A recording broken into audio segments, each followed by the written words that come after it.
Oh, is anyone else completely over the Kyle and Mauricio marriage drama? Because honestly, it's about as exciting as watching paint dry.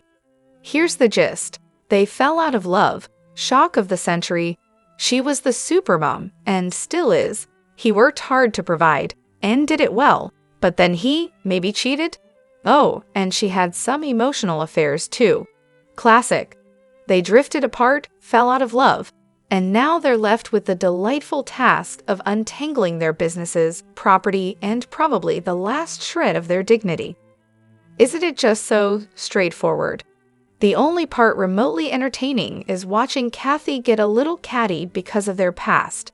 But aside from that, is there really something else going on here that's supposed to make us care so much? Honestly, I kind of feel bad for Kyle. It was a picture-perfect marriage until the kids grew up and they were stuck with just each other.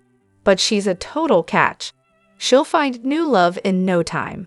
It'll be awkward for a while, sure, but hey, that's life. The whole thing does serve as a nice little reminder, though, when you're in the thick of the chaos with young kids and work-life juggling, you really have to nurture your relationship. Put in the effort. I get it, it's sad, and I'm sure it's painful for both of them. They're mourning the loss of a marriage, but the whole thing, it's a snooze fest, especially since Kyle's giving us absolutely nothing about what actually happened. And then there's Dorit and PK. Now that's a whole other level of chaos. It's like the show expects us to be deeply invested in their relationship from day one, with this assumption that we were all just waiting for the big breakup reveal. But if LVP and Ken Todd split up, oh, I'd want every single juicy detail. I'd be hooked.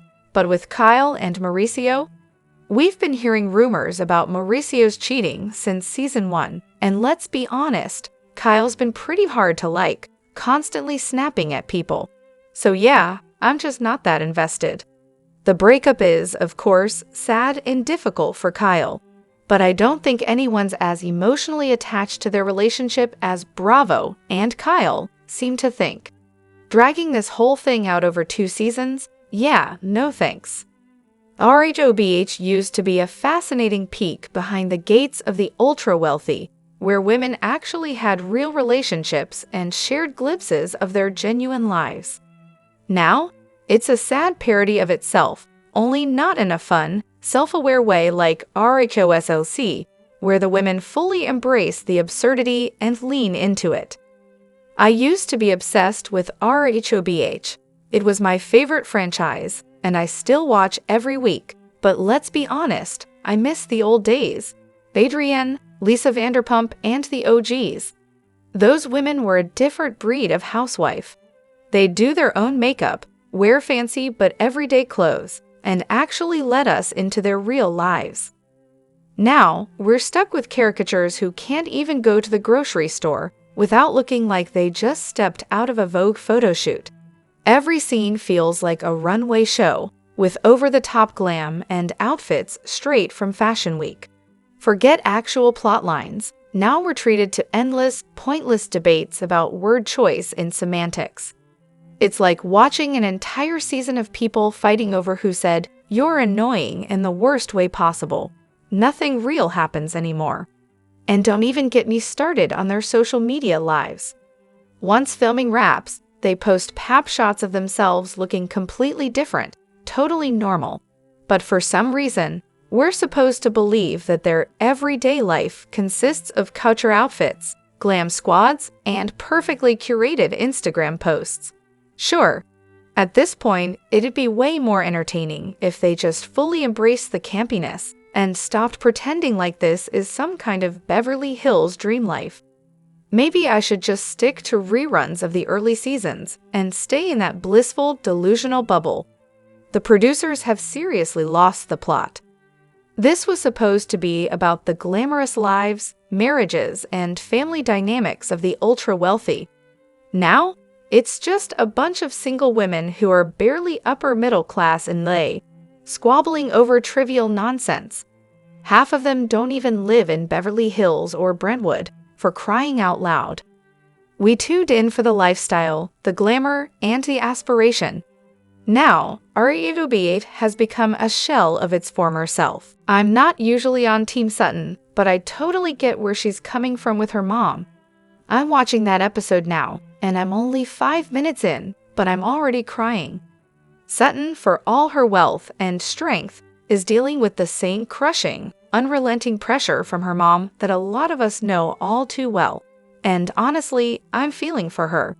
It's like, no matter what I do, nothing will ever be good enough for my mom either.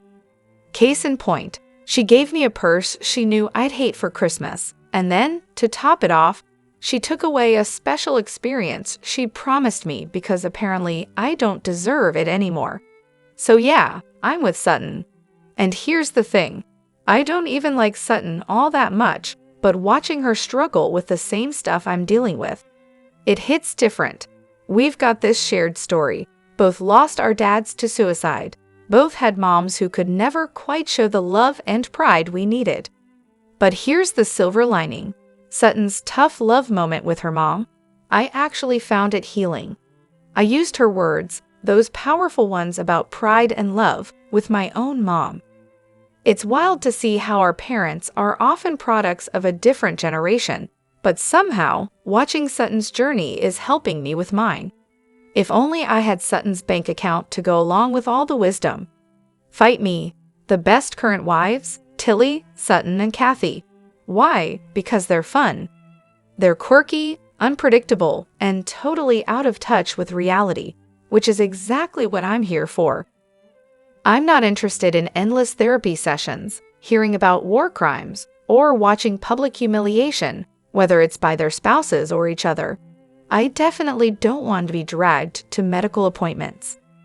What I do want: over-the-top houses, ridiculous outfits, though honestly, could we ease up on the constant label dropping?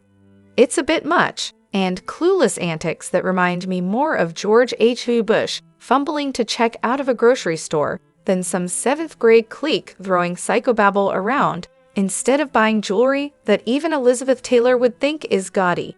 And for the love of all things holy, bring back the swans. Love Tilly, but Kathy? Not so much. I'm all in for the lavish lifestyles, but give me some drama too, like a Lisa Rinna versus Kim Richards kind of fight. That's the sweet spot for me. Kathy's entertaining, but let's be real. One day, the skeletons are going to tumble out and she'll be canceled. Remember when Erika said Kathy used gay slurs and no one cared? Not even a little. As for Sutton, the least fun wife in the entire franchise. She's a walking disaster, privileged, nasty, and her fashion sense? A joke. She dresses like she raided the clearance rack at a thrift store and then decided to call herself a fashionista. That fashion show, a desperate plea for attention. The way she begged for approval, cringeworthy. Oh, absolutely, bring Denise back to RHOBH. Watching her on her show with Garcelle, Erika, Camille, and Sutton has me seriously wishing for a reunion of that exact squad.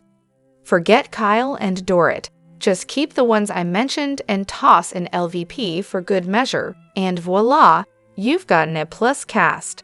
No need for the fake drama. I just want to see these rich women in their fancy houses doing whatever it is they do. The drama, oh, it'll come naturally, I'm sure. But just to play devil's advocate for a second, if you're looking for rich and fancy, I'm not entirely sure Denise fits the bill. But hey, she does bring something real to the table, even if it's not all glitz and glam. Erika's new home decor. Normally, I'm all for rolling my eyes at anything a celebrity decorator touches. Remember Kevin Lee? Yeah, me neither, but I have to admit, Erika's little house is actually pretty stunning. Seriously, it's 100 times better than that old Pasadena place. It's tasteful, it's chic, and it has some genuinely stylish elements. And don't even get me started on those wallpaper choices. Wow, just wow. I've never been a fan of her or her aesthetic, but I can't deny it. This is really impressive. Erika always looked completely out of place in Tom's old-school mansion, and I mean that in the best way possible. It's almost like she was drowning in that dated decor, unable to fully express her fabulous self. Now, though, she's finally got the freedom to live in a space that actually reflects her personality, and it's glorious. Rewatching season 4, and honestly, the way they went after LVP is just infuriating. It's a full-on slaughter, and none of it was deserved. I'm sitting here, absolutely fuming, because the way Brandi, Yolanda, and Kyle tried to tear down LVP and Ken, it's straight up brutal. That season was just gross. I can't even deal with it. How is this justified? How does Brandi, who LVP was so kind to, turn on her like that? It's honestly heartbreaking. Lisa will always be my favorite housewife, right alongside Rinna, because at least Rinna knows how to bring the drama without being this shady. But seriously, what was everyone's issue?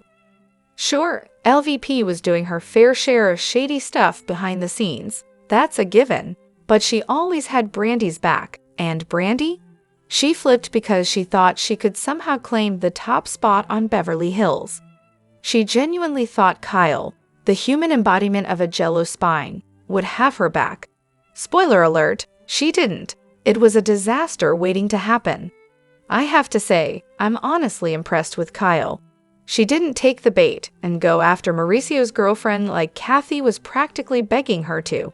But then again, I guess that's classic Kathy for you. The whole let's tear each other down over a guy who's already cheated thing. Oh, I can't stand it. Why do women feel like it's their responsibility to clean up the mess that men create? Kyle's right. It's irrelevant who Mauricio is with. The guy's the one who took the vow with her. The two of them can figure out what happens during their separation. I'm sure they had an understanding when they got married. Keep the affairs under wraps, no strings attached. I'm sure there's still some respect between them, and the divorce will come when it comes. And Dorit? Girl, she needs a lawyer, like yesterday. PK's a mess, and honestly, he has zero respect for her. As for the whole situation with the woman setting up the photos, I mean, come on.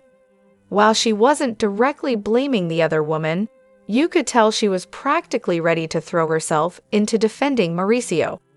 Really says a lot, doesn't it? ChatGPT said, "Why didn't Kyle get fired for calling Carlton anti-Semitic?"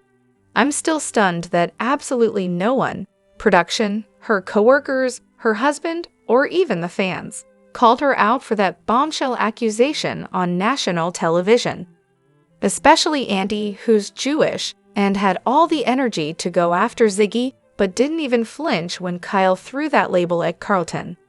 Not only did Kyle say it, but she doubled down on it and tried to justify it. And don't even get me started on the reunion, where it was barely addressed. LVP had to step in and practically force Kyle to apologize. And Andy sat there like a statue, barely following up. Maybe I'm overreacting, but honestly, after that, she should have been fired.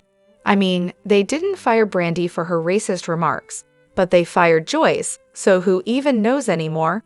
I guess I've answered my own question, but seriously, does anyone else feel the same way? Update. Oh, okay, let me clarify. No, this isn't the only thing that bugs me about Kyle. Girl has a whole list of offenses. But I feel like no one gets what I'm saying. Here's the thing. Kyle accused someone of being in a hate group on national TV. That's a huge, malicious claim, and she had no real basis for it. I don't care if you don't know someone well. Throwing that kind of accusation out there with no backup is reckless.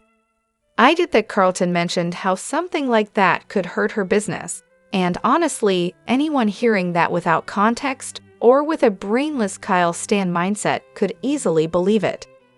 Kyle loves to play dumb when she says something stupid, acting all innocent to wiggle her way out of situations that make her look bad. It's a pattern with her, and it's honestly exhausting. Now, Marge messed up with her Hitler analogy, and Soggy was fuming all season, but Carlton's reaction to Kyle asking about her tattoo was just off. I mean, seriously, Carlton seemed so disgusted by the idea of her tattoo being related to Judaism. Considering she has all this Catholic imagery on her, it really wasn't that wild for Kyle to ask. But the way Carlton reacted, like Kyle was asking her to commit a crime, Made me wonder why she was so heated over a Star of David, but had zero issues with all those crosses.